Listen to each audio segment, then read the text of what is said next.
ఏ పనిలోనైనా ఎట్టుంది, ఈ పని చేస్తున్నావు, ఏ పని?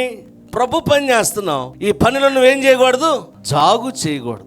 నీ పనిని లేదా నీ శక్తిని, నీ సామర్థ్యాన్ని, నీ కలిగిన దాన్ని దాచిపెట్టుకోకూడదు. ఏదైతే నువ్వు చేస్తున్నావో దేవుని సందులో దాన్ని పరిపూర్ణంగా తల్లి, అందరూ కానుకలు వేస్తున్నారు, ఆ తల్లి కూడా వేసింది.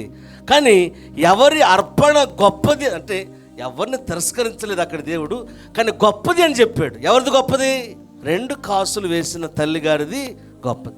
కారణం ఏంటి? ఉన్నదంతా హృదయపూర్వకంగా పరిపూర్ణంగా ఆమె ఏం చేసింది. మరొక తల్లిగారు ఉన్నారు, సిప్పోరా, అననీయ సిప్పోరా. అపోస్తుల కార్యగ్రంథం 5వ అధ్యాయంలో ఉంటుంది ఈ అంశం. ఆమె ఏం చేసింది? సమర్పించుకుంది, పరిపూర్ణంగా ఇద్దాం అనుకుంది.